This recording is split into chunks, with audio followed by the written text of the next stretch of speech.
Olá, amigo, olá, amiga. Hoje é quarta-feira, dia 6 de novembro, e o nosso tema de estudo de hoje é o testemunho do Pai.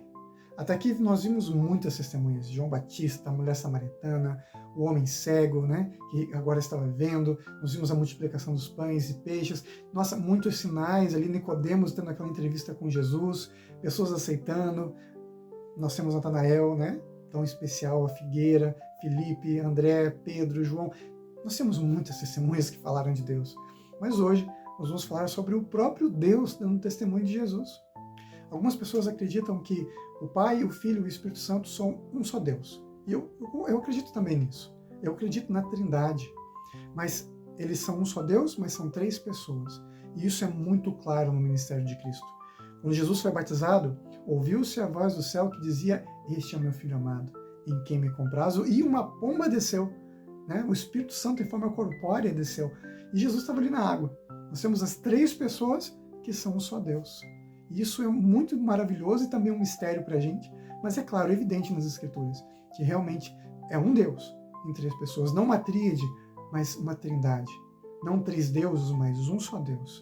E o Deus Pai, que é a forma como o Pai se revela para a gente, essa questão de Pai, Filho e Espírito Santo é a forma didática de Deus para nos revelar a si mesmo e nos dar a salvação.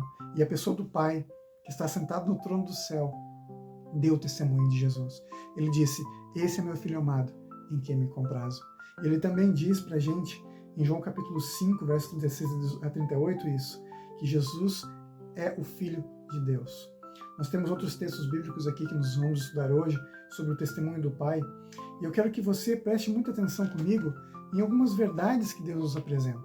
Ali no capítulo 12 de João, nos versos 17 até o 19, diz o seguinte: Dava, pois, testemunho disso a multidão que estivera com ele, quando chamara a Lázaro do túmulo e o levantara dentre os mortos. Por causa disso também, a multidão lhe saiu ao encontro, pois ouviu que lhe fizera este sinal. De sorte que os fariseus disseram entre si: "Vede que nada aproveitais, eis aí o mundo após ele". Depois dos testemunhos que o Pai deu aqui nos vários versos bíblicos, você pode estudar Mateus capítulo 3, verso 17, Marcos capítulo 1, verso 11, Lucas capítulo 3, verso 22, 2 Pedro 1, verso 17 e 18, vários textos bíblicos que falam, nos mostram o testemunho do Pai, da ação do Pai para a salvação do ser humano. Nós vemos ali a ação e a interação de Deus, o Pai, no ministério de Cristo. Jesus dizia várias e várias vezes que tudo o que ele fazia era com o poder do Pai, não era pelo seu próprio poder, mas pela comunhão com o Pai. As ações, as palavras, ele dizia muitas vezes: "Eu e o Pai somos um". Então o Pai dava testemunho através do Filho e o Filho dava testemunho através do Pai. E nesse momento aqui que nós estamos no final do ministério de Cristo, ali em João capítulo 12, nós vemos a multidão de pessoas reconhecendo o Pai, reconhecendo o poder de Deus na vida de Cristo.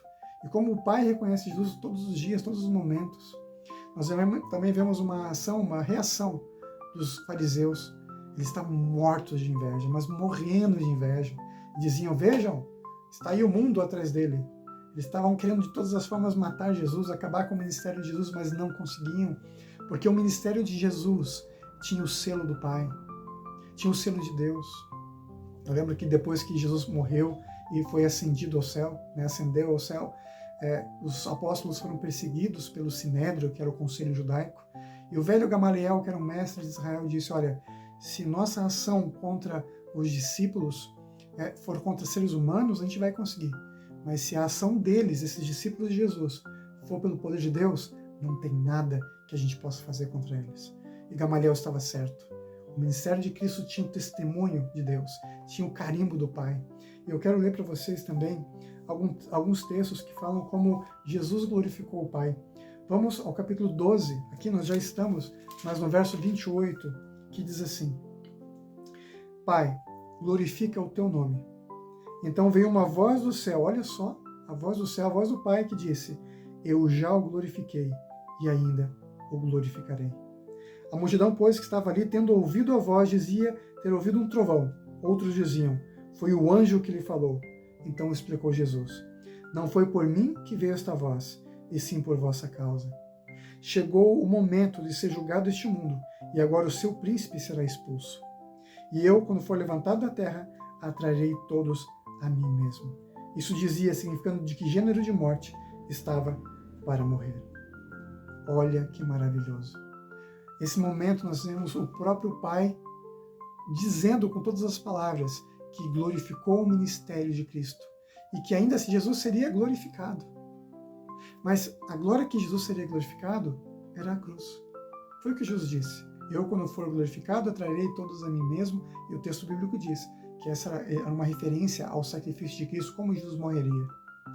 A glória de Deus ela é completamente diferente da glória dos homens. Nós esperamos grandes coisas, né? Mas, na verdade, nas coisas humildes que nós encontramos a verdadeira glória. Em fazer coisas pequenas para a glória de Deus. Ver uma vida para Deus.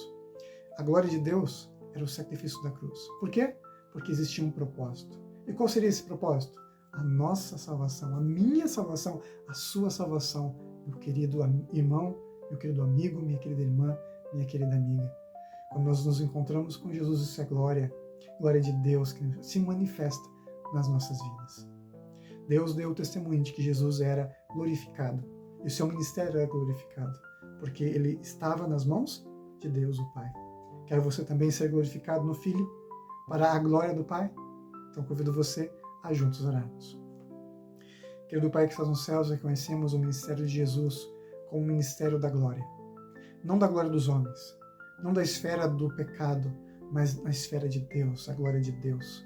E pedimos ao Senhor que através do seu Espírito nos também glorifique, para que possamos glorificar o Pai e o Filho em nossa vida através do Espírito Santo. Em nome de Jesus. Amém. Que fantástico. Que gostoso saber disso, né? Que nós podemos ser glorificados através do Cordeiro de Deus que tira o pecado do mundo. Nunca se esqueça que nessa vida é você e Deus. E eu te vejo amanhã, se Deus assim o permitir. Tchau, tchau.